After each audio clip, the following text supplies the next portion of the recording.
We had a lady bring her daughter to the masjid. A non-Muslim lady Okay. brought her daughter to the masjid and said, I want my daughter to become a Muslim. A non-Muslim Non-Muslim lady. Really? Yeah, brought her daughter to the masjid and said, I want my daughter to become Muslim. Yeah. Because I want her to know right from wrong, and I want her to know like what is clear.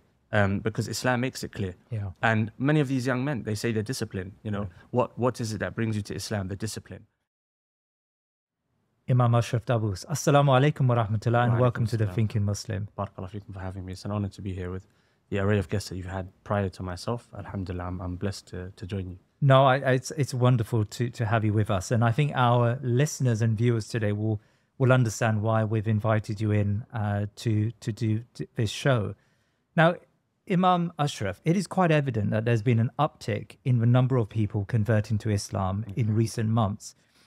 This was really noticeable, I feel, in Ramadan, where it seemed that every day a young man was given his shahada and becoming Muslim. Ashhadu an la ilaha illa Allah. I've invited you in today because I want to understand this phenomenon, if indeed it is one. Now, for those of our viewers who may not know you, Imam Ashraf Dabous is an imam at Lewisham Mosque here in London. He studied at the Islamic University of Madinah. He also studied privately under many scholars studying Hanbali and Hanafi Fiqh, as well as other Islamic sciences. And he recently graduated from Goldsmiths University with a master's in CBT therapy and is a qualified councillor. I would like to explore that maybe later on as well, inshallah. Imam Ashraf, thank you for coming in today. And I feel you can shed some light on this phenomenon of young men coming to Islam. Many of those viral videos I saw in Ramadan of shahadas came from Lewisham Masjid, which I know you are an imam of, together with Imam Shakil Beg. And I'm going to link some of these videos in the show notes so that our viewers can see them. It was pretty noticeable that young men felt comfortable enough to come to the mosque and to embrace the deen. So I want to know what's behind this. Is there a noticeable uptick, and how can other Muslim communities replicate this? So let's start. There's a lot to get through today. And actually, it's really, for me, I'm surprised at what I'm seeing. I shouldn't be, but I'm pretty surprised at what I saw during Ramadan. And I want to get to the bottom of what's going on. You know, why is it that if there is this uptick, if there is a larger number of people becoming Muslim, what's behind that? So let's start from the top. Am I right here? Are we seeing more young people, British people, coming to Islam here in Britain? Yeah, so 100% over the last, I would say, I think even going back before Ramadan, over the last few months, there's definitely been an uptake. And it's interesting because you mentioned young men. But it's actually young men and women. Really? But at Lewisham anyway, most of the women we don't record. And if we do, it would be like kind of like a camera close to the shoulder, so you don't really see the image of herself in the video. Sure. But there's definitely been an uptake, 100%. And it's been a range of ages. And I would suggest it's not only at Lewisham. I think it's been at multiple masajid. Really? So some of the masajid that I've been working in, other than Lewisham, so Lewisham I'm there most of the time, and I have like weekly classes at other masajid, and there have been shahadas there as well. And young people have been telling me, you know, sending me messages, calling me, this person wants to take shahada, where do they go to, things like that. So definitely there's been an uptake. How many, roughly, in Ramadan, how many men and women became Muslim? So in Ramadan alone, I would suggest maybe 60 to 70 young men and women. Really? And you mentioned there's been like a shahada video every day. Yes. But that's because we're like, you know, releasing them slowly. Right. But on one particular day, we had 7 shahadas. Mashallah. Another day we had 11, which was prior to Ramadan. Yes. And it became like you kind of expect it. Some days someone will come in after Asr, I'd like to become Muslim. After Maghrib, I'd like to become Muslim. After Isha, 2, I'd like to become Muslim. And in fact, we had people attending the prayers and classes, and they weren't yet Muslim, and then taking their shahada after 2 or 3 weeks. So definitely the case. So when you say that they come in, so these are cold callers. They just come in from the streets and... Yeah, so that, I guess it links to like why or how. Yes. And so definitely, I think the masjid has a role, a major role. Yeah. But I think the majority of the role of the spreading of Islam is found within the members of the community. Really? So the masjid perhaps develops the culture of calling others to Islam, the culture of making Islam relatable to the community, the culture of being welcoming. For example, Imam Shakir would often give reminders about the importance of not judging those who come into the masjid, because you might have someone comes into the masjid, they've got tattoos, they're not dressed correctly. In some masajid, although now it's not really a big issue, but their hair's braided. A few years ago, for some of the elderly attendees of the masjid, that would be an issue. Yeah. And so there's kind of like a culture which is developed. Be welcoming. If you see someone that looks out of place, welcome them, make them feel comfortable. Don't judge them. And the importance of da'wah. And slowly the community start to speak to their neighbors, their friends, and they become Muslim. And I think the youth in particular, have had a major role, really, which I think we'll probably touch upon. So these are youth from the local schools who come to your masjid, local colleges. Yeah, exactly. So these are people they know at school and college who they interact with on a daily basis. And sometimes the Muslim youth are not actually from the area, really, but the individual is from the area. And so when you ask them, like, what is it that led to your Islam, they'll say, my friends. Really? Like young, and we're talking 14-year-olds, 15-year-olds. Maybe even 13. Serious? Young Muslim boys and girls who are proud of their identity as Muslims. They're praying in school. They're kind of living as Muslims to the best of their capacity at that age. And these young men and women are taking note. And we've heard multiple times, multiple individuals have said similar things when asked, why is it that you're becoming Muslim? And they've highlighted certain points. Yeah. So let's talk about causes then. So you've interacted with these people who embrace Islam.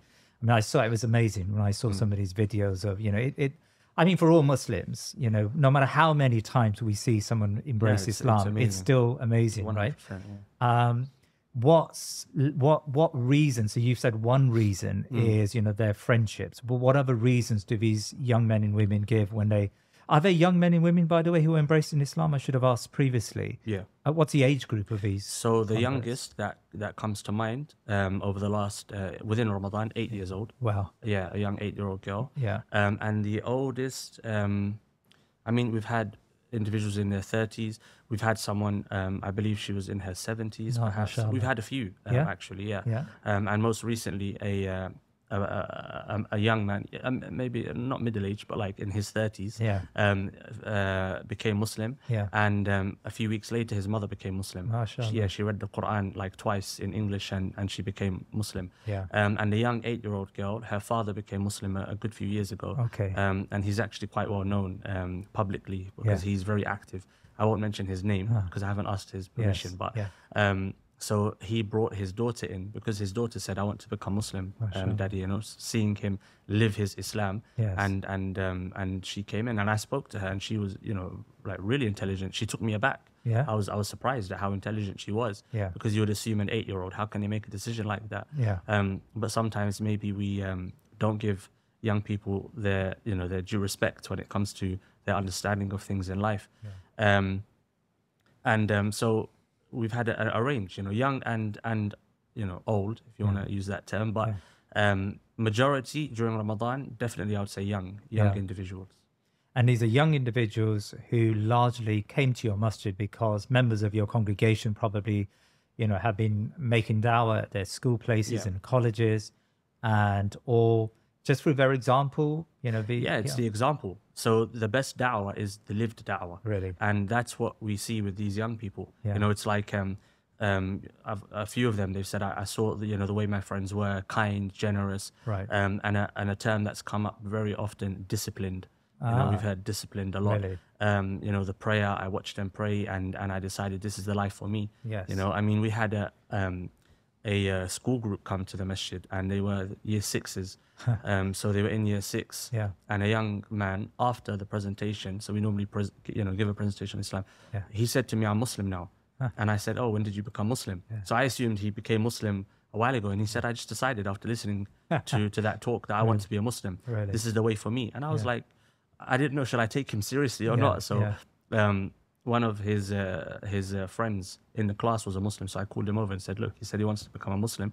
You know, talk to him. And I told him, talk to your parents, things like that, because you have to involve the parents. I was fascinating when you said a 70-year-old lady embraced Islam. She was old, she was elderly, she embraced Islam. Again, what lay behind her conversion? Did you get a chance to ask her? So Imam Shakil was present for her shahada, and basically her son became Muslim.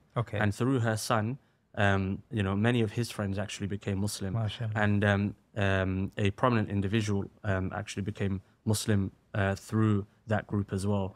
And he mentioned that some a celebrity's children were also responsible for his Islam as he grew up with them, and so he saw them living as Muslims, and that had an impact on him. And with her, they came from an area which was actually, you could possibly say, like, it was a known racist area. Known racist area. And I mean, and that's a point to take into consideration. You know, like, sometimes we build up these stereotypes, you know, like, and we allow the stereotypes, because stereotypes work both ways. You know, the non-Muslims have stereotypes sometimes, but we also develop these stereotypes. You know, if I see, like, you know, a bald-headed, you know, muscular-looking white man, I might say to myself, oh, he looks like, you know, he's a racist. But is that actually the case? And if I allow that thought to creep in, then I've already put up a barrier between myself and delivering him the message of Islam. And so they came from an area which was known for being quite racist. And in fact, one of the individuals mentioned, he has family members that are racist, but they accepted Islam. You know, and so it's when people actually understand what Islam is. You know, if you think about Islam from the societal benefits that it brings, you know, many people don't know this. They don't know what Islam is. The only interaction they've had with Islam is what they see on their TV, or the echo chamber that is the internet, you know, or what they've heard, word of mouth, etc. And so when they actually come into interaction with a Muslim who's living his Islam or her Islam through their interactions, it takes them aback. You know, they're surprised, and they inquire, and many times they often kind of embrace Islam. Can I ask? I mean, maybe I'm way off here, but, you know, Lewisham, for all of our viewers, and we have a lot of international viewers, but, you know, they may not know the demographic of Lewisham. I mean, Lewisham is an area in London which I suppose they would call a deprived area. It's a very working class area. Socioeconomically, it's probably, you know, an area which is struggling. Lots of, you know, school attainment is probably poorer in Lewisham. Especially now with the cost of living crisis, you know, you would have a lot of poverty and food banks and these sorts of things in Lewisham. So has that troubled background, is that background context, does that play a part in these people embracing Islam? Like, they've got lives which are very chaotic and problematic, and they see Islam as being a better way of living for them.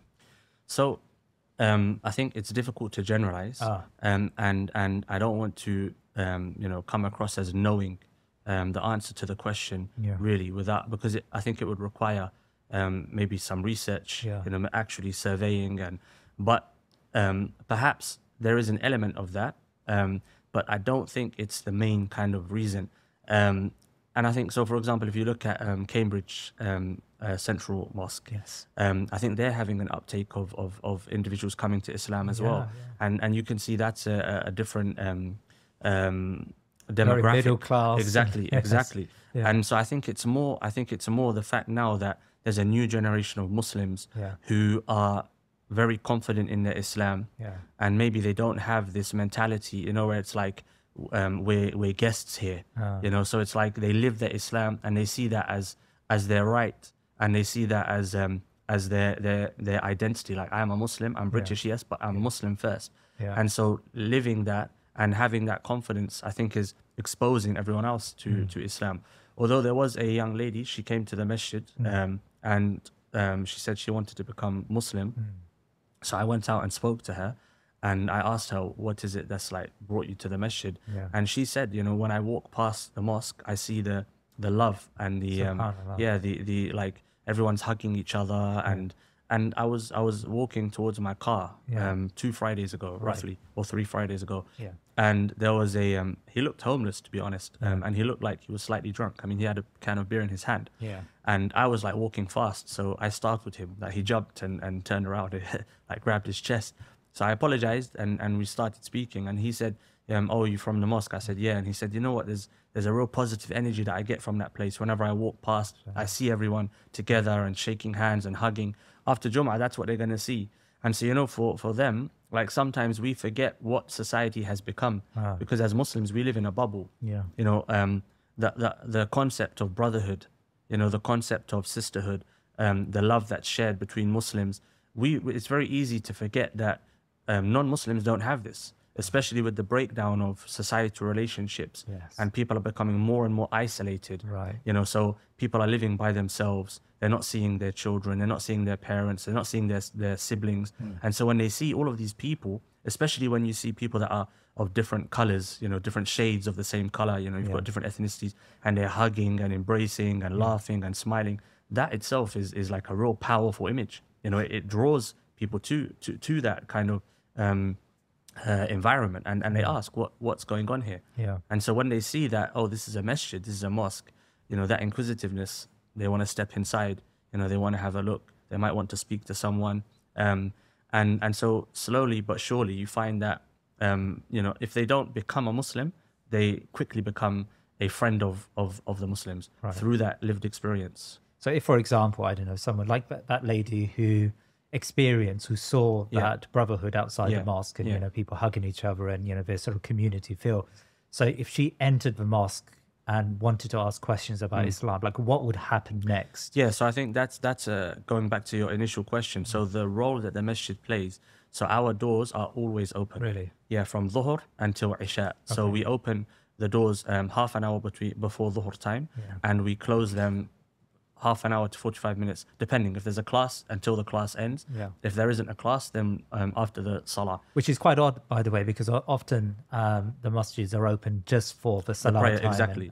Exactly. Yeah. I mean, I had an experience myself. Yeah. So I was on my graduation, actually, I took my mother and father, and so we were looking for a masjid to pray. My mother isn't a Muslim, so we were looking for a masjid to pray. And I saw there's a masjid on Soho Street. I forget the name of the road. So I went, knocked on the door, and there's someone inside refusing to open the doors, you know, to pray. And I had my mother with me, and she saw I was annoyed. And I was thinking, you know, for da'wah, this is really bad. You know, it's like, it's a place of worship, and you're not allowing people to come inside. And on a street like that, you know, I can imagine, though, there are security risks, things like that, you know, which is another issue, because to keep your doors open, it requires resources, you know, those that are going to be in the masjid, security, you know, finances. But so the doors are open anyway, and someone can just come in and say, I'd like to talk to someone about Islam, and they're taken to the imam, and it's given priority. So unless there is a meeting taking place, like, because we offer counseling sessions, marital services, things like that. So unless there is a meeting or a lesson taking place, then they'll be seen basically on the spot. And so then sit down, talk to them, etc.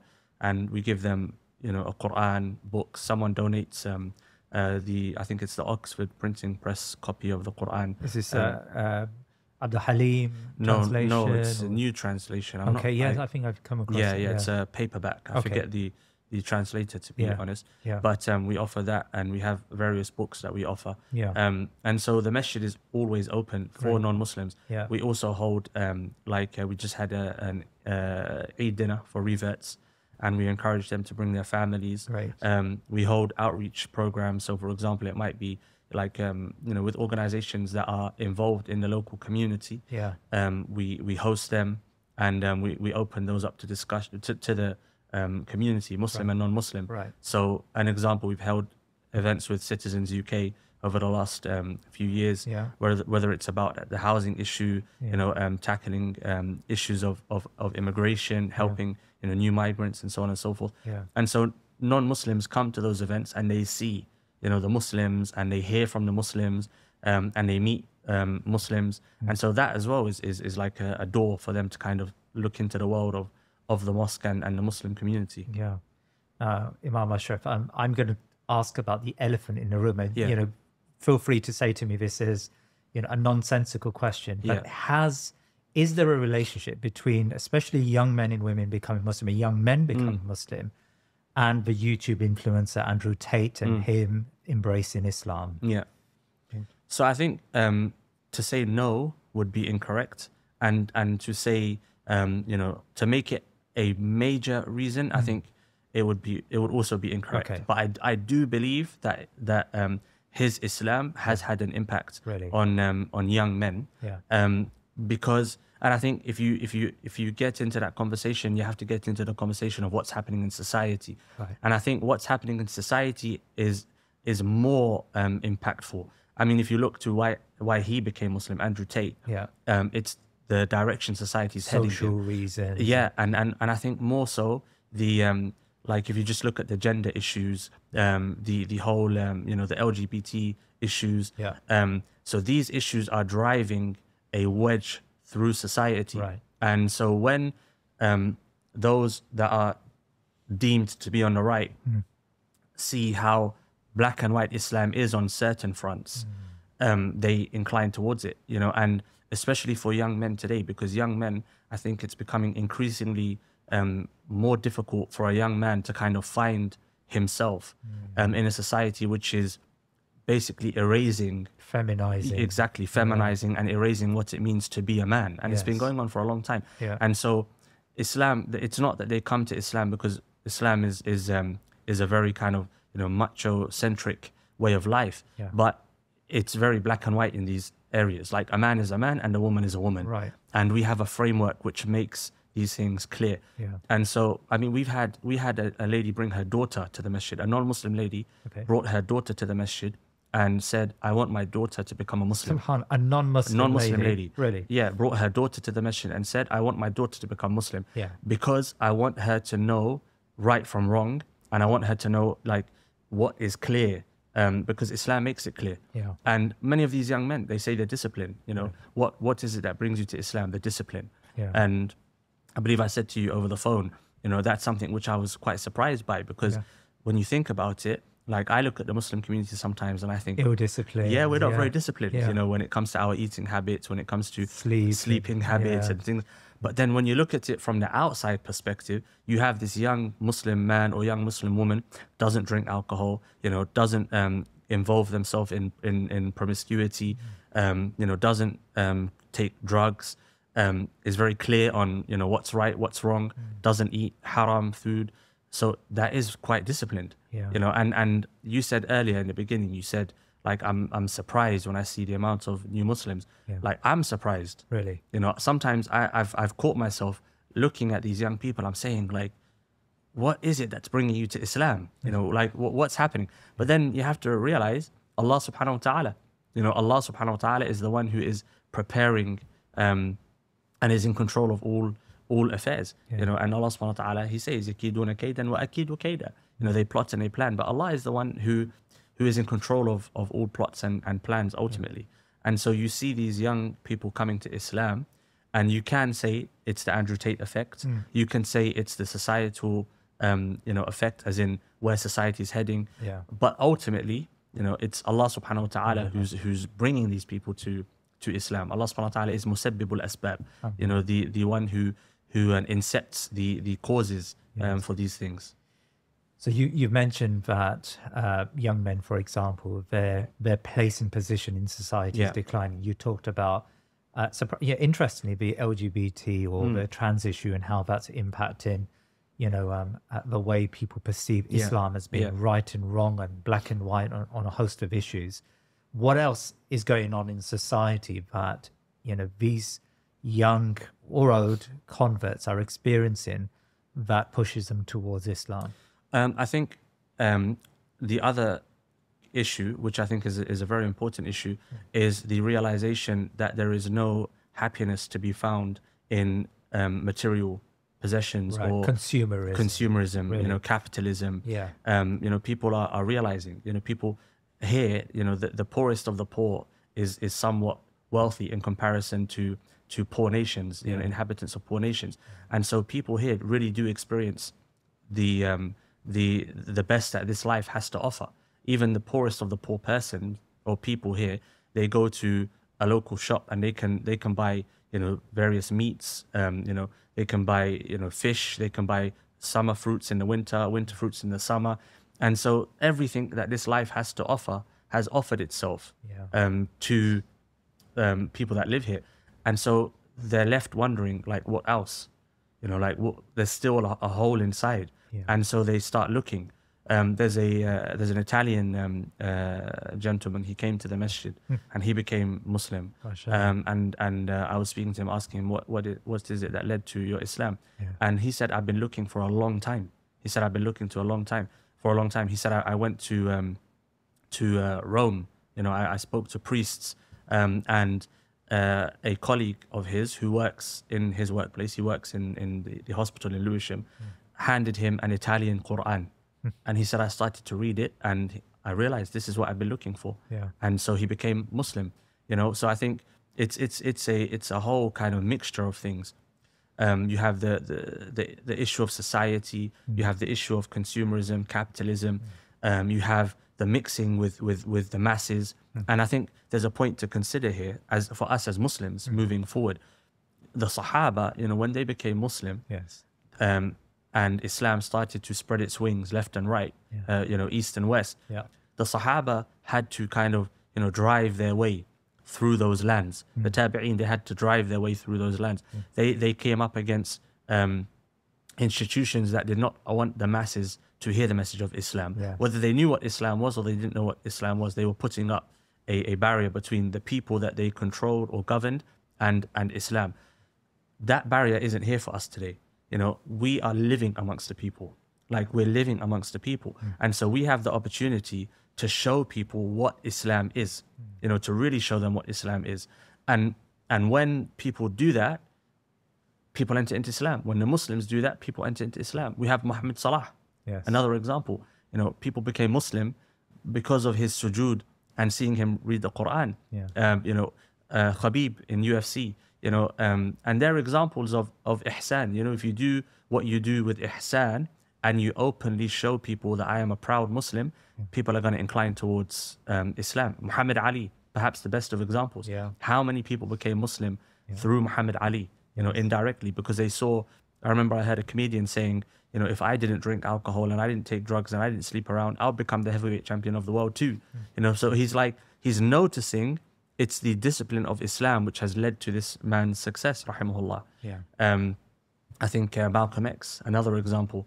We had a young Portuguese man, he took his Shahada last week, and he actually said Malcolm X played a major role in my Islam, reading about Malcolm X and reading about the changes he went through. You know, so I think the main reason for people coming to Islam is their interaction with Muslims, but as well, you know, realizing that this dunya, it's not what it's made out to be, you know, that realization. So I think those are probably some of the key areas.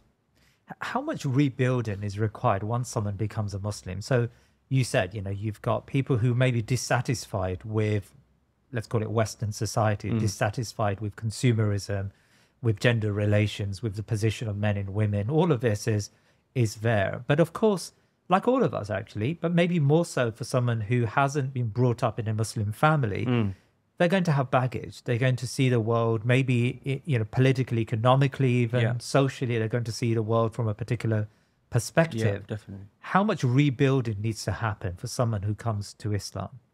I mean, I think it's a big question, and you can look at it from multiple angles, because you could apply the same question to Muslims that are born and raised in the West, or Muslims that came over to the West at a young age. True. If you live in a sick society, you're definitely going to have that sickness, as you know, or you're going to have some of the sickness at least. And the lockdown period kind of reminded me of that, because we were wearing masks, and for those of us that were, for those of us that weren't, we were still keeping our distances. You know, we were taking precautions to protect ourselves from these material, even though we can't see them, but they're still material, tangible kind of illnesses and sicknesses. But we don't approach the immaterial, the spiritual sicknesses in the same way. And so for many, I think many of the issues of Muslims in the West, whether new Muslims or, you know, born Muslims, they go back to the point that you've highlighted. if you really, go deep into the issue, it comes down to the baggage that we carry with ourselves. So you have those that are on the kind of like, let's call it, I don't know what term to use, to be honest, because things are not as straightforward as the terms allude to being. But if we say those that are on the left, those that are on the right, you find often it's the baggage that has been brought with them into Islam, or their experiences. For example, if you look at feminism was a reaction to the oppression of women in the West, really. And now the if you want to call it the red pill movement, it's a reaction to the extreme, feminism. And probably in 50, 60, 70 years time, there'll be another kind of reaction to the red pill movement. And Islam, the purpose behind Islam is to moderate all of that, to bring you into this middle ground where things are not determined by your lived experience, your interpretation of life. Things are determined for you by your creator. And so when new Muslims come to Islam, if you look at it from that perspective, there's a whole lot of work to do. But at the same time, this morning, we have a class for, it's like a foundational class in Islam. For reverts. It's open to all. Okay. But there are some revert sisters that attend. And so we were having a discussion about polygamy. And polygamy is, of course, a controversial issue.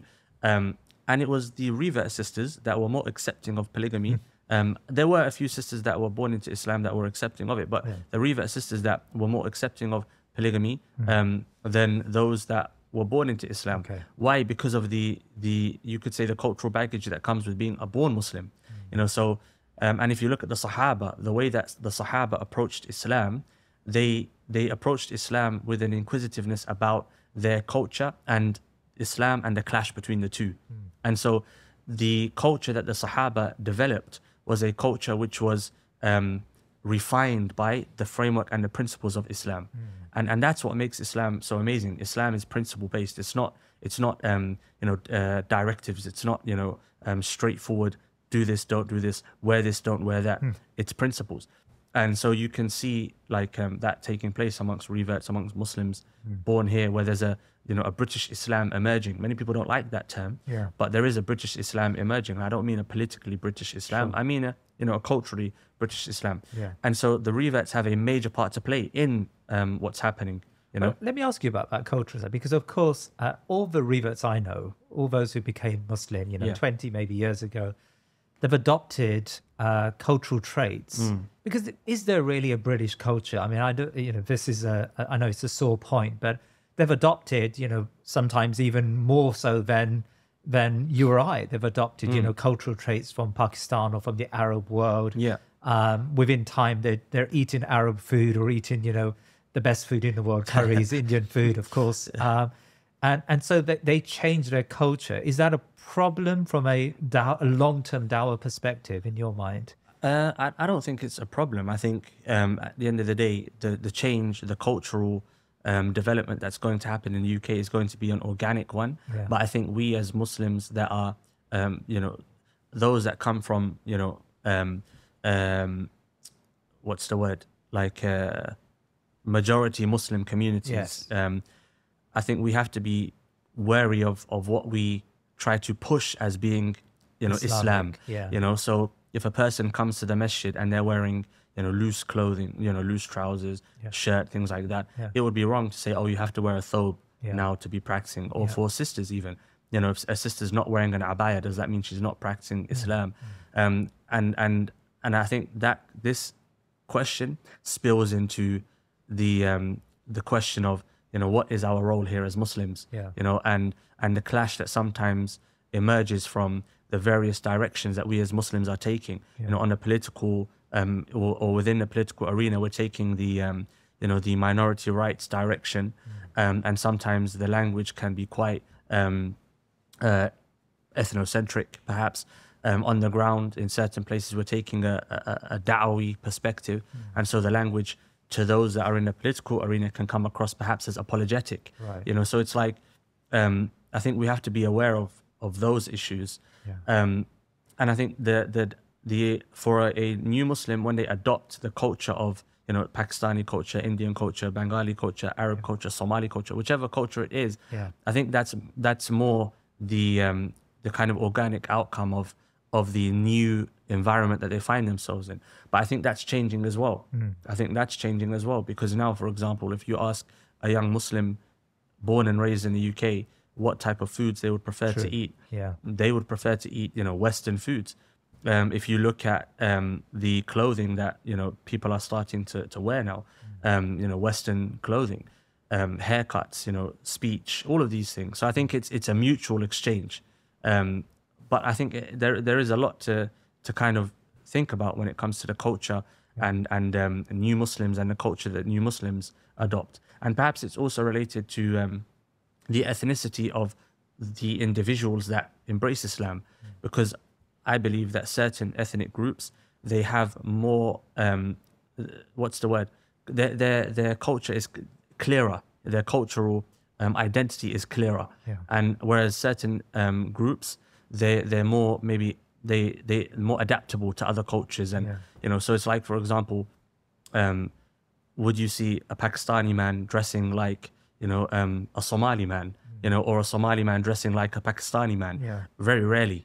Whereas, for example, you might see someone that comes from another culture. They're very adaptable. They'll happily wear the clothing of another culture, another people. So I think it's all, to a degree, there is some subjectivity involved. I mean, I can imagine that maybe, I get from time to time contacts from non-Muslims who leave comments saying that, we really enjoy your show when we watch it. They're non-Muslims, right? But they find some solace in the speakers and in the discussions that are taking place. Now, if a non-Muslim was to think about becoming a Muslim, one of the things I would imagine, and I could be wrong here, one of the things they may worry about is just the amount of rules. Christianity doesn't have those rules anymore. They don't, you just have to believe in Jesus and that's it, right? But Islam does have, whether it's, the known rules about not drinking alcohol and praying 5 times a day, but also, abstaining from riba, from interest-based loans, and even language and the way a Muslim speaks. One needs to moderate one's tone. One needs to look after parents. These are very detailed rules that come in the Ahkam Sharia. So they may worry about just the amount of rules. I mean, from your experience, how easy has it been for converts to Islam, especially those young converts, to embrace these rules of Islam? So, at the masjid, we always tell them, take your time. If you feel that you can't pray 5 times a day, pray, once, twice, however many times you feel that you can in the moment. There have been sisters where, they've pulled out the full hijab, niqab, and they've been told, slow down. Take it slowly, work up, because it's the inside that leads to the external, development. And if you rush with the external kind of application, it can lead to issues internally. And so it depends on the individual. But we've had young brothers and sisters, they become Muslim today, they're praying 5 times a day tomorrow. We had young brothers they became Muslim in Ramadan, prayed Taraweeh every night. And they fasting. They were fasting prior to becoming Muslim. Most of them were fasting prior to becoming Muslim. And then we've had others where it's difficult. What's prevented them from entering into Islam is exactly that, the rules. I had a conversation with a brother, now a brother, alhamdulillah, and his issue was that he is a perfectionist, and he doesn't like to apply himself to something unless he can perfect it and do it to the best of his ability. And so we spoke and kind of came to the conclusion, you don't have to be perfect. Take that first step and take it easy with yourself. And he took his shahada within 10 minutes of that conversation. So it's like it depends on the individual. And also as well, you'll be surprised to hear that many non-Muslim parents are very helpful. They really kind of go out of their way to help the young people that become Muslim. Really? Yeah, we had. So do they embrace it? Do they like it? Because we used to hear, in my era, my generation, many converts, reverts to Islam would struggle with their families. So you're saying the opposite here. We've seen both. Okay. And so I've seen, for example, there was a particular individual. who came from a particular background, and you find that certain backgrounds are more difficult when it comes to members of their families becoming Muslim due to religious inclinations, beliefs. If they've got strong religious beliefs. Exactly, and certain religions as well, I found. And so a particular individual became Muslim and they were hiding it from their family. I mean, I've met many young people. They ask, can I pray in my room?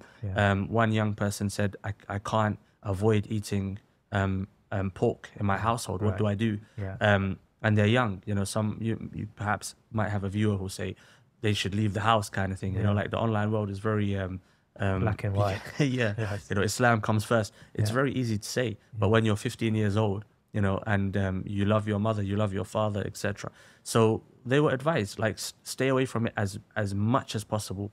And if you cannot avoid it, then, you know, فَاتَّقُوا اللَّهَ مَا اسْتَطَعْتُمْ, until you develop that confidence in your Islam and in your ability to say to your parents, I'm a Muslim. And so sometimes that might take a few years. A particular individual, a young lady, her parents, she was worried about telling her parents, and so she was putting the hijab on and stuff like that as soon as she would leave the house. But before she gets into the house, she would take it all off. And so she was advised, dress in a way which you don't have to kind of like, you know, change your identity inside the house or outside the house, because otherwise it could cause problems for yourself. Her parents were very worried about her, and we met with one of her parents, and, you know, he became much more open to the idea. You know, his heart softened, and now, you know, alhamdulillah, things are much easier for that particular person. Young brother, he had to pray in his room. You know, he couldn't pray all the time, keeping it from his parents. I mean, you have both, but we've also seen, like, there's a young English brother, his mother and father, very, very facilitating. Really? You know, very facilitating. There's another young brother, I spoke to his mother multiple times, and his mother was phoning up and saying, can my son do this? Because my son seems to be, you know, having a misunderstanding here. Like, she was reading into clarifying Islam. The rules. Yeah, she's reading into Islam. And can you speak to my son about this issue, please? You know, so you'll find that the parents are, many parents, they will say, like, we're not going to eat haram meat anymore. We'll change the meat. So, you know, there's halal meats in the fridge, in the freezer. So it's like, depends on the individual, but and depends on the household. But generally speaking, I think now there's a more welcoming stance towards young people that are becoming Muslim. Because they can see discipline in their child, or that's one thing. So there is a particular individual, and their parents noted, like, you know, we see a real change. Really? You know, and when they're having issues with their you know, their child, although they're not a child, you know, they'll call up, can you speak to my son about this issue? So they've got someone who now can help discipline their child if the child is okay. And not, I wouldn't say discipline, but more advice. Advice. But we also, we do try to, especially Imam Shakil, he tries to go out of his way to involve the parents, you know, to involve the parents in any celebrations, you know, to bring the parents into the masjid. And so we try to develop that relationship with the family as well as the individual, because they're the ones that are going to be the cause for people to become Muslim. And generally speaking, there is a trend when a person becomes a Muslim, others within that family tend to become Muslim too, whether it's the same year, a few years down the line. You know, many young people I've spoken to, they'll say, oh, my brother became Muslim a few years ago, you know, my sister became Muslim, things like that. I mean, there is a misunderstanding maybe, or a misnomer amongst non-Muslims that people become Muslim primarily through marriage. They want to marry a Muslim, and so they convert in order to get their marriage done. I mean, how much of that is for you? I mean, like, we have seen, you know, a person will come to I'm not saying that's wrong. That's what so we've seen a person will come to the masjid and they take the shahada, and then the following week they're booking a nikah. So you can kind of, you know, you can guess that this has been arranged. But if that's how Islam is going to enter the person's heart, then alhamdulillah, you know, it's a form of da'wah. And generally speaking, when a person enters into Islam, they don't leave it, you know. So it's like, it may take them some time to develop that Islam, to develop the Iman, but it becomes a mainstay in their life. Well, I wanted to ask you about that. So from your experience, I mean, subhanAllah, you've had lots of conversions to Islam, not just in Ramadan, lots of reversions, but also, over the years. I mean, how many of those stay Muslim? I mean, do you find that there's the odd few or even a good number who may leave Islam after a few months or years? So the only person that comes to mind that I've heard left Islam, they mentioned that they entered into Islam for the wrong reason, basically. Okay. And other than that, I haven't really, I haven't come across someone that's left Islam. Right. I mean, they may waver in their Islam, but I haven't come across someone who's entered into Islam and then a few years down the line said, no, it was a mistake. Right. It's you see, like, they waver, maybe up and down. Except for those, I mean, there are lots of reverts that are studying, like in Lewisham now, we have a large, when I say large, I mean in relation to other areas, community of reverts who are studying seriously, memorizing the Quran, studying the Arabic language, studying fiqh. Really? So alhamdulillah, we have a few who have studied in Egypt for a few years. Really? So there are, I mean, a young brother, he became Muslim, I think, a few years ago. Now, he's got a Quran teacher. He's proficient in his recitation of the Quran. Mashallah. We have a particular young brother.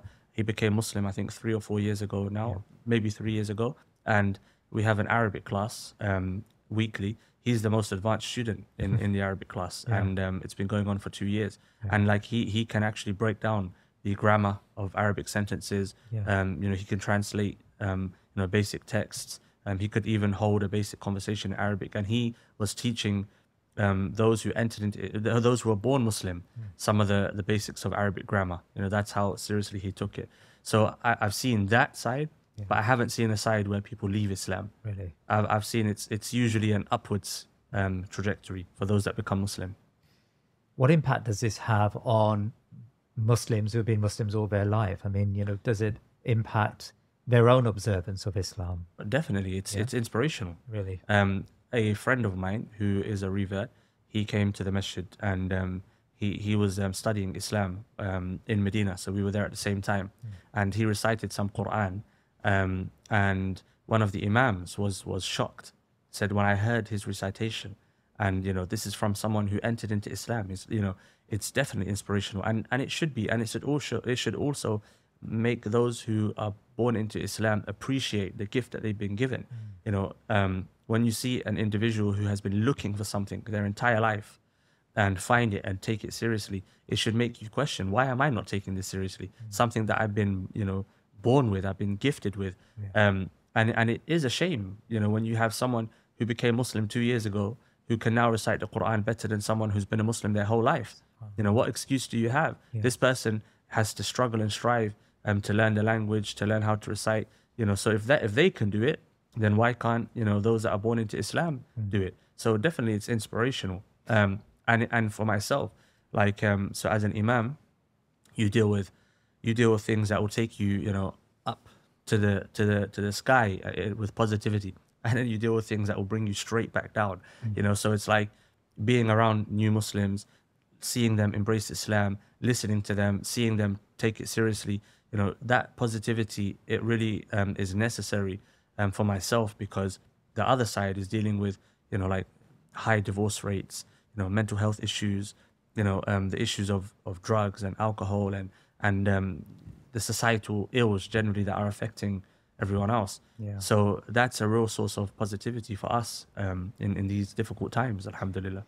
I want to ask about, again, this is more of a, I know actually you brothers at Lewisham Mosque, you do not shy away from talking about societal and political issues. And I've noticed that for a long time. In fact, I mean, it's worth noting for our viewers. I mean, Imam Shakil in particular, I mean, this is before you became an imam, but I think even after, when you became imam, Lewisham Mosque was known for being a place where you spoke about political issues, and you made it very clear that the war on terror was unjust. And, and many a time, I know that the media depicted Lewisham Mosque in a very negative light, unfairly, because of that. But you continued, and there was a no compromise, but also it was done in a very good way. It wasn't sort of, it didn't, as you can see from the number of people converting to Islam, it didn't put up barriers. Us versus them. Yes, us versus them.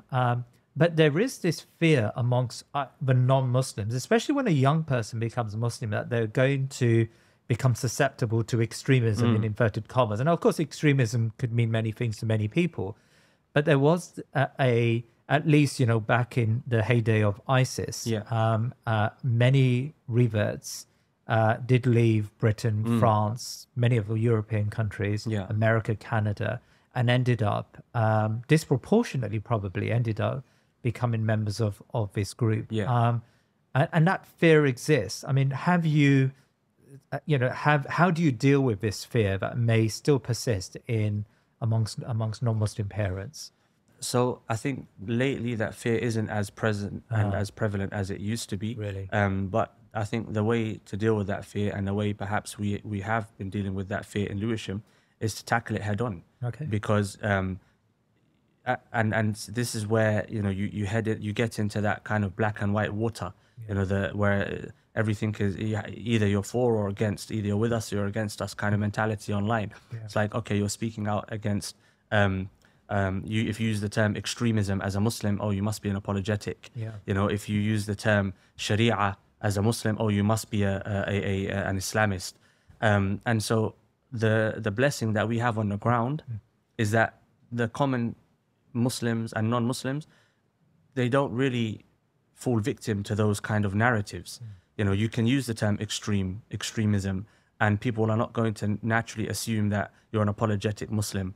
You can talk about being British, and people are not going to say, oh, you're one of those, a moderate kind of, this impression that people have.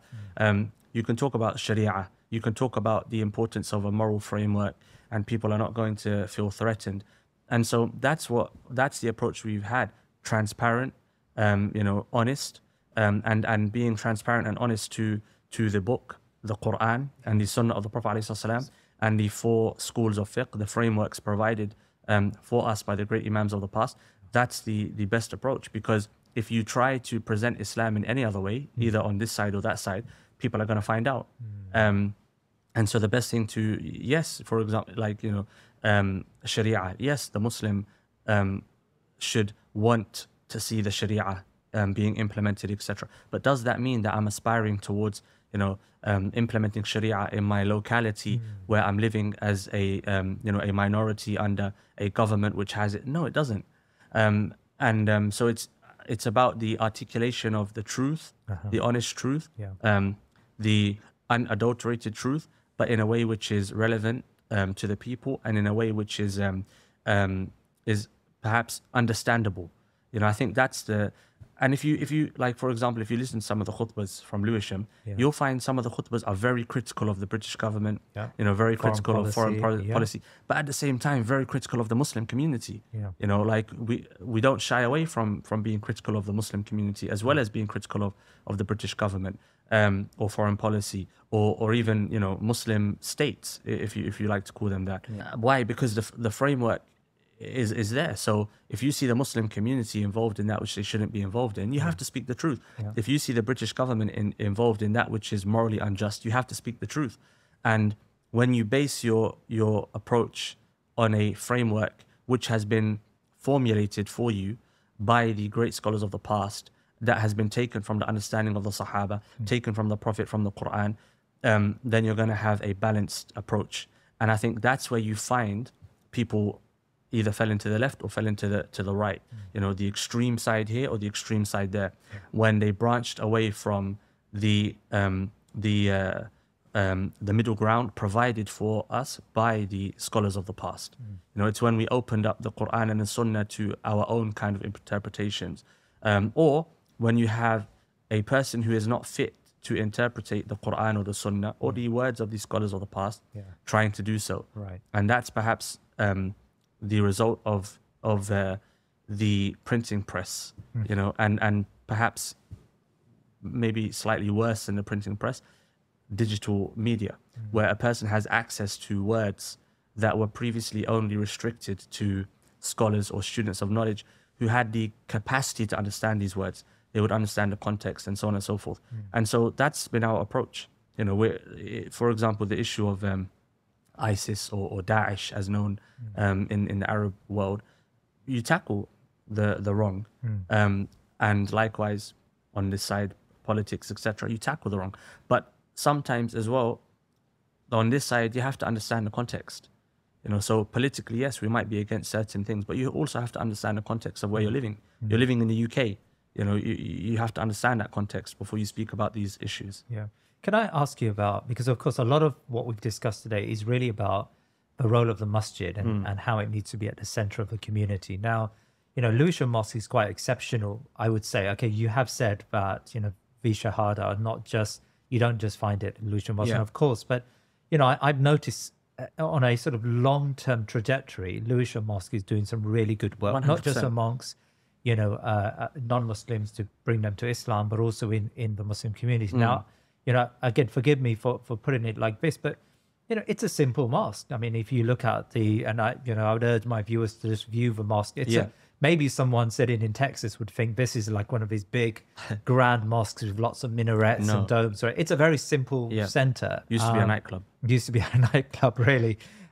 So it's a very simple place. Yet the Imam in the mosque, the as you said, the aura that it projects is amazing. So what is it about the masjid you feel, or Lewisham Masjid, that needs to be replicated in other masajids?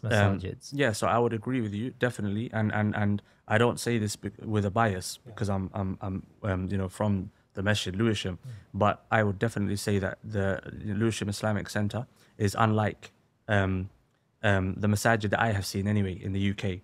And most people that come to the masjid will say the same thing. Yeah. The diversity. Just to say, I went on Google reviews, the reviews, and subhanAllah, okay, the number of people who talked about, the buzzwords I think I remember was community, brotherhood, sisterhood, feeling belonging. These were the terms used consistently by those who reviewed it. Even those, by the way, who said, I passed by the masjid one day and, I came in and this is the feeling I got. Sorry, continue. No, so those words, as you highlighted, so with Lewisham, I remember a brother, he came from America, he was doing a tour and he came from a particular background and he came to Lewisham and he was upset that this was the last masjid that he came to because he said, like every other masjid I've been to, there's been a particular kind of ethnic background that you find is the predominant group, whereas in Lewisham you can't really say that. You have like East African, West African, Central African, North African,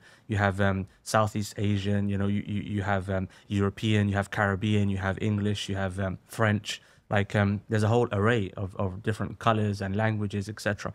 And I think that's one of the things that kind of makes it unique. And I would say in short, it's the concentration on the people inside the masjid rather than the masjid itself, and I think that's one of the biggest problems that we have in our time. We focus on the minaret, on the dome, we focus on the buildings, on the carpet, but we don't focus on the individuals. It's like, running a business. If you have, the best kind of facilities available, but you hire a CEO who is not competent in his job, the facilities are worthless. Likewise, if you have a hall that can hold 20,000 people, but you don't have the individuals that have the capacity to lead those individuals or the capacity to utilize the facilities available, then what use is the building? And if you go back to the Prophet ﷺ's masjid, the floor was made of earth, no carpet,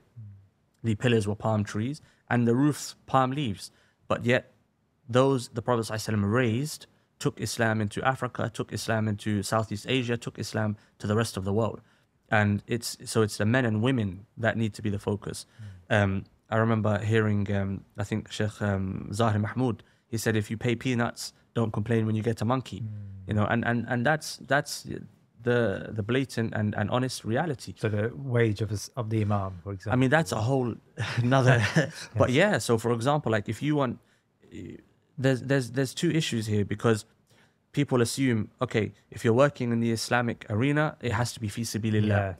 I agree with that, ideally, but you cannot work fi sabilillah and have a wife and children. If you're saying the Imam should not have, a wife and children, that's something else. But the reality is, if you have a wife and children in this society, you need to feed them. And if you're going to be calling to traditional gender roles. You're going to be calling to living like, you know, Muslims and like the Prophet ﷺ, like the Sahaba. Then how can you expect the Imam to not live like, you know, a man and be able to provide for his family? So if you want qualified members of the community, i.e. those that work there and those that have the skills and the capacity to really make a change, then yeah, you have to pay them. That's one aspect. The other aspect is also, I think, the context of the Imams and the understanding of the Imams. Many Imams, the only kind of context that they have is the masjid, the home, and maybe the supplementary school that they may teach in, etc. And many Imams were raised like that, raised in very conservative, you know, predominantly Muslim communities where they may not have an understanding of the world outside of their own community. That can have an impact as well. Language, you know, language barrier. So if the language is not relevant, as we mentioned, that can have an impact. You know, being aware of the social issues and things like that. So all of these, when you put them all together, if you have Imams that are capable of doing their jobs, you know, they are qualified enough to do their jobs well, Islamically, and also in the other skills necessary, be it counseling, be it mediation, you know, be it you know, leadership skills. You have other staff members, because it's not only the Imams. You know, I would say, for example, at Lewisham, the center coordinator, you could say, you know, those that are kind of at the heart, the admin staff, they're like the heart. Right. Without them, a lot will disappear. The volunteers, you know, a lot of the work done is done by volunteers. They're not even being paid, you know. So everyone has to be on board and the vision has to be there. And I think that's kind of like maybe the crux of the issue, the layer beneath the other layers. What's the vision of the masjid?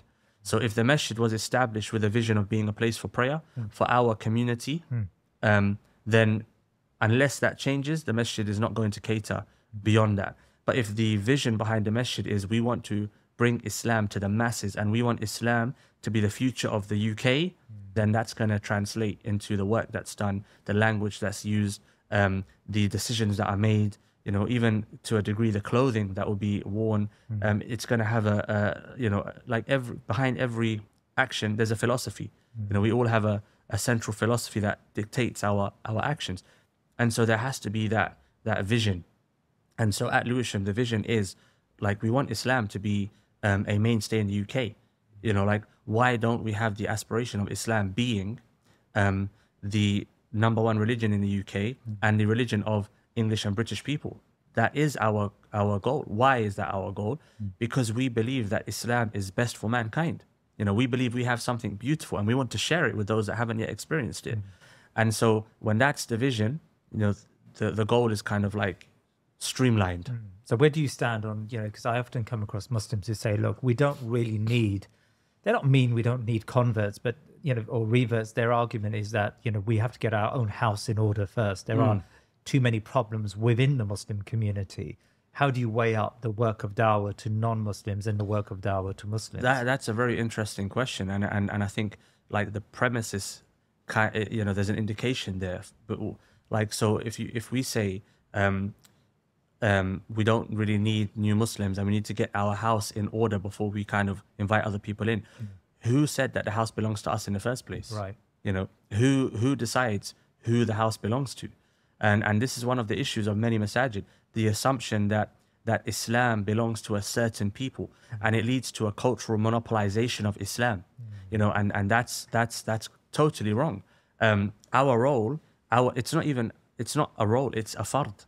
You know, our responsibility is to bring Islam to those that we interact with. You know, that's our responsibility. And it's something that we may be questioned for on Yawm al-Qiyamah. And so we don't really have the choice of asking whether or not we should be bringing people to Islam. We have to bring people to Islam. And if we want Islam to really kind of take off in the UK, who is it that's going to take it there? Who is it that's going to take Islam to that next level where Islam is entering into the homes of like native British people, if you like, you know, English people, etc. Wherever Islam goes, Islam takes on the flavor of the land. You know, you go to Africa, Islam looks African. You go to the Middle East, Islam looks Middle Eastern. You go to Southeast Asia, it looks Southeast Asian. In Europe, what where is Islam going? What is it going to look like? What is it going to sound like? It's not going to sound like the minority communities that may have brought Islam here. It will sound like the people that live here. It will look like the people that live here. And so we don't really have the right to answer that question. Yeah. I don't think it's fair for us to say, let's get our house in order first. So we should let people die and go to Jahannam whilst we're trying to get our house in order. Yeah. And how long is that going to take? We've been waiting for a long time. We've been here for how many generations now? So I think it should be more, what is our main goal and responsibility? And Allah subhanahu wa ta'ala doesn't need us anyway. Allah subhanahu wa ta'ala is going to establish Islam and give aid to Islam, and Islam is the future without a shadow of a doubt. Yes. Like nowadays you see those that they've historically been anti-Islamic, anti-Muslim, and they're even saying Islam is perhaps the last vanguard against the degeneracy that we see now taking a grip of society. And so we would be foolish to not kind of utilize this opportunity and say, yeah, look, this is the last vanguard. Here, jump onto the boat and save yourself from the floods that are going to soon make their way into the average household. Imam Ashraf, I spoke to a friend of mine who's a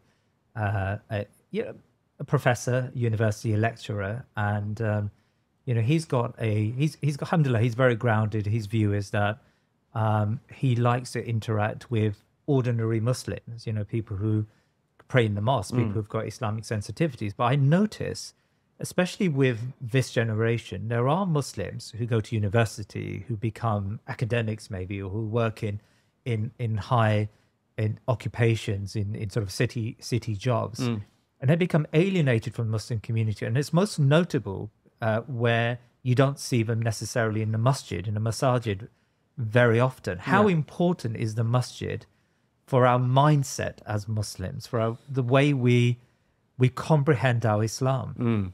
So I think it's a very good question, and I think you can look at it from two angles. I think you can ask, how important is the masjid, but you can also ask, how important are those individuals, because they have a role to play too.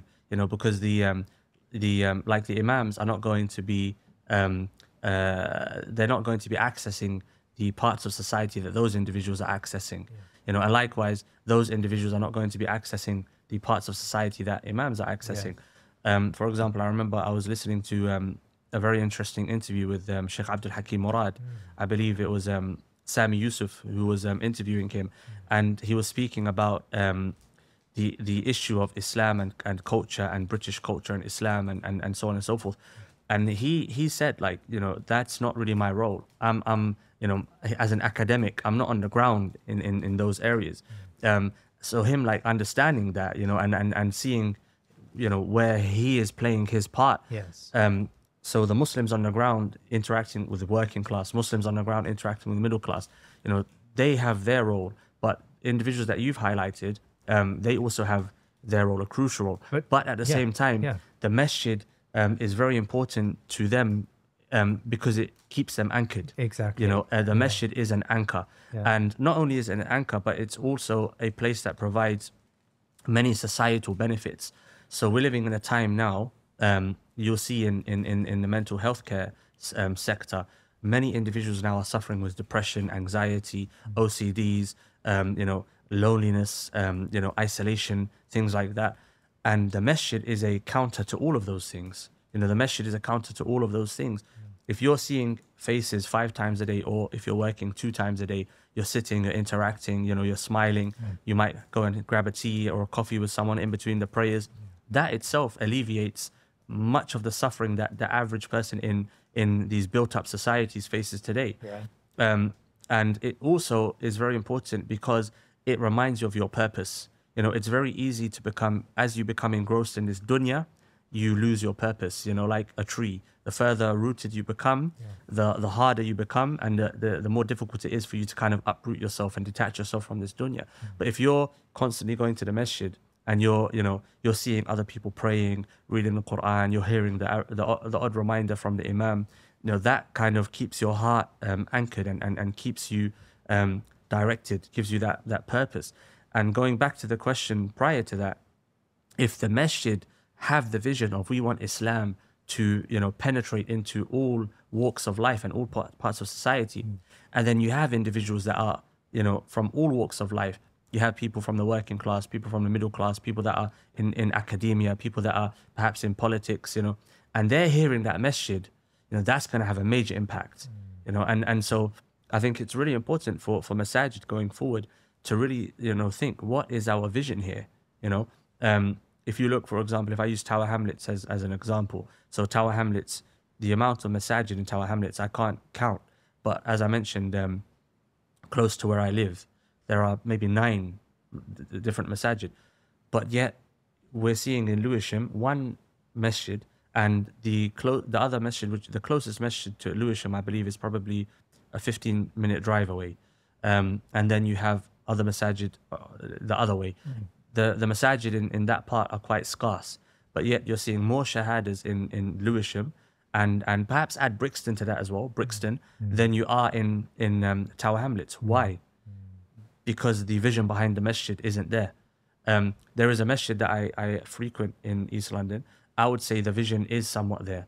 Okay. And the young brothers, they have this idea of let's take Islam to people, and people are becoming Muslim there.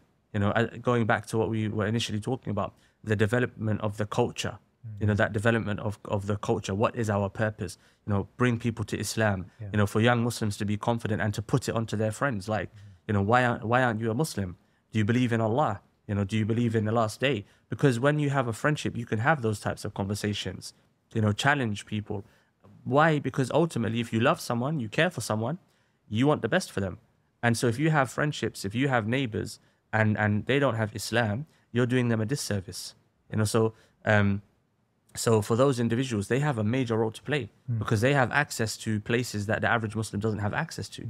And so Allah has granted them a real kind of opportunity there. And so for them to find a masjid and anchor themselves to that masjid is really important. I think one final question for you. I mean, we see that although Islam is growing, alhamdulillah, and, you know, through the works of, aided by Allah subhanahu wa ta'ala, through the works that brothers like you do at imams like you do at Lewisham and other places in the country, we also see a political backlash against Islam. You know, the conservative government, and even the Labour government will be the same. Yeah. You know, they're very fierce against Muslims, and they don't even hide their animus towards Islam sometimes. We see that with the Home Secretary and the way she talks about Muslims and the way she talks about migrants, and it's obvious that she's really referring to Muslims here, right? So we've seen that in British society. Are you hopeful for the future of Islam here in Britain?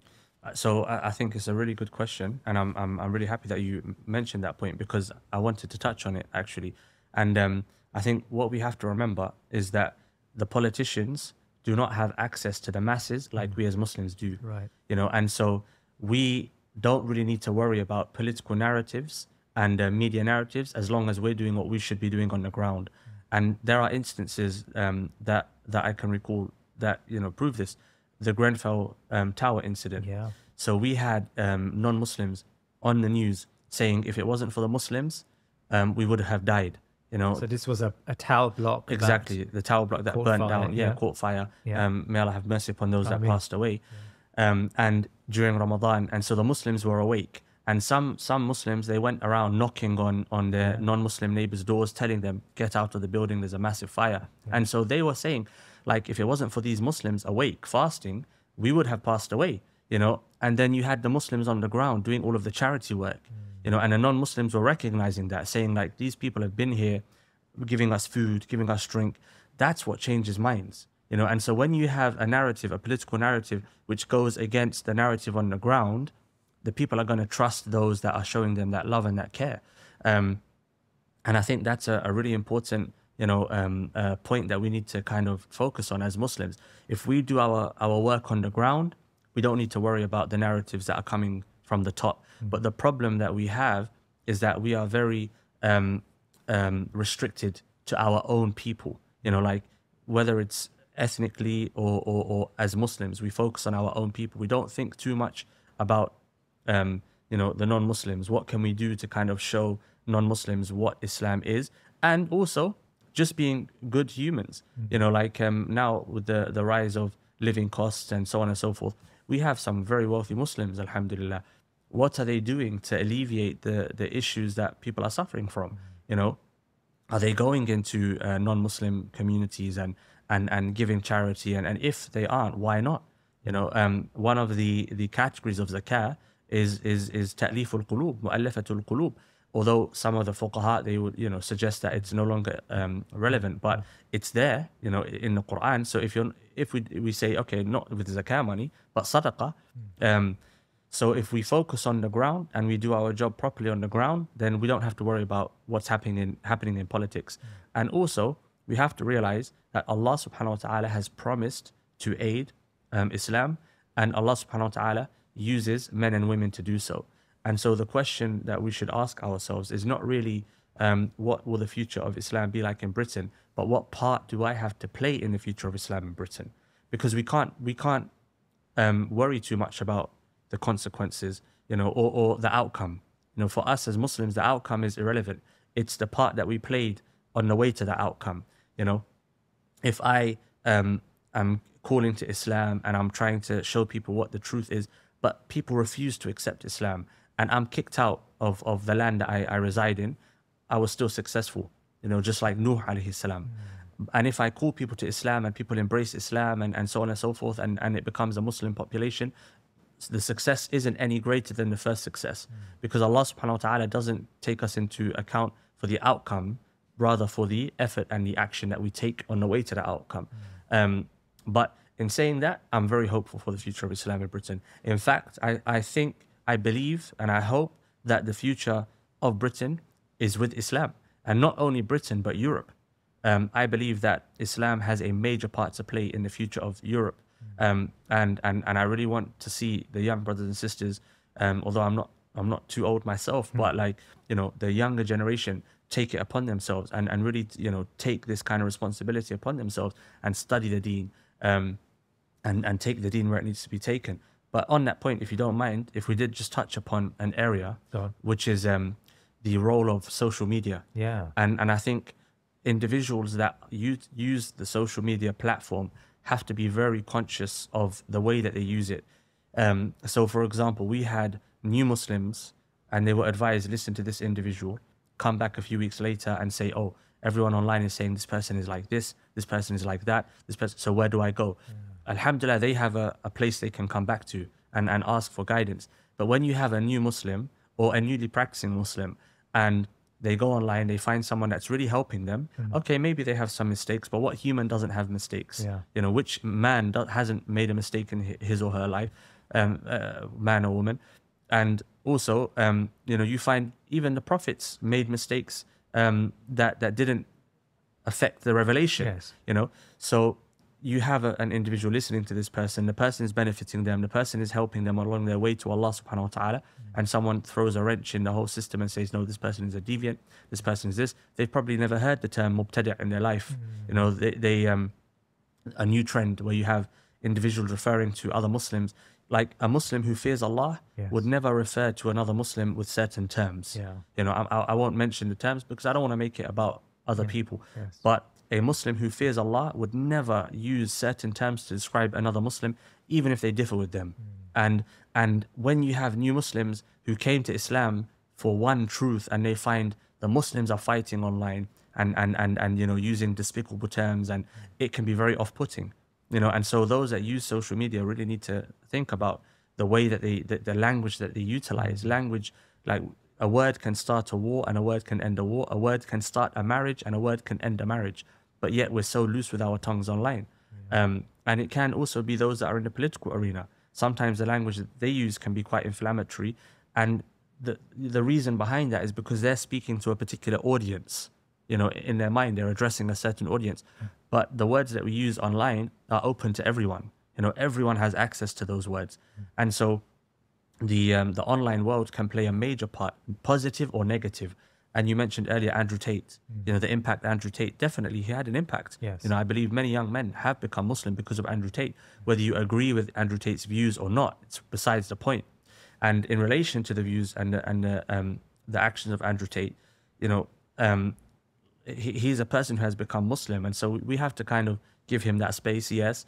And yeah, we can disagree with things, but to have that maturity, to have that emotional maturity, political maturity, and that intellectual maturity to understand the context, the remit within which we are working. Otherwise, it becomes very sticky and very, very quickly, and it can even lead to people leaving Islam. Some of these online debates have led to people leaving Islam. You're debating someone about an issue which is so, intricate, an issue of theology, aqidah, which is so intricate, it's irrelevant to the masses. And you're making that the crux of your online presence.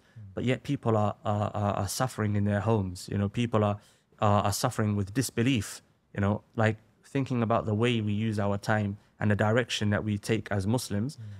That's going to have a major role to play in the relationship between Britain and Islam in the future, I believe. I mean, do you encourage many of the, because you obviously come across lots of young Muslims. Yeah. And that space, what you described there, is a phenomenon amongst young Muslims who may be ill-informed about Islam. Yeah. But they then take it upon themselves to be the guardian of Islam, and they attack this scholar here or there. Is that something you advise them, very early on in your interactions with them, that, be calm when it comes to interactions on social media? Yeah, you have to be wise, because you don't want to say to a person, don't listen to this person and don't listen to that person. But generally speaking, we encourage people to learn face-to-face. Yes. Online learning is problematic in any area, I believe. And especially when it comes to the Islamic sciences, there's barakatul talaqi, as the ulama refer to it, as the companionship, the what happens between you and the teacher, where you take the information from the mouth of the teacher. And that's our tradition. The Prophet ﷺ took from Jibreel ﷺ, the Sahaba took from the Prophet ﷺ, all the way up until our times today. And if you look at where the Christians went wrong, you could suggest that it was in the cutting of ties between the disciples, as they refer to them as, and the followers of Isa alayhi salam. So I advise new Muslims and newly practicing Muslims to be very careful in the way that they take information online, and we always advise them to develop a relationship with a masjid that offers face-to-face services. And again, it goes back to the importance of the masjid. The masjid is not a place of prayer alone. The masjid is a place of prayer, a place of strategy, a place of learning, a place of social interaction. The masjid it should be the heartbeat of a community. To the extent that certain communities used to build their houses around the masjid, and on that point, a sister space, the importance of a female prayer area, learning area in the masjid. And you go into the mental health issues that people are facing. The masjid can very much alleviate those issues if they provide the space of alleviation, the spiritual place for women to attend. Well, Imam Ashraf Dabous, Jazakallah khair very much. It's been a fascinating discussion today. Barakallah feek.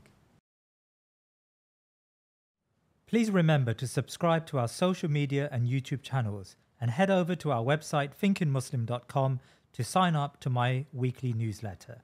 Jazakallah khair.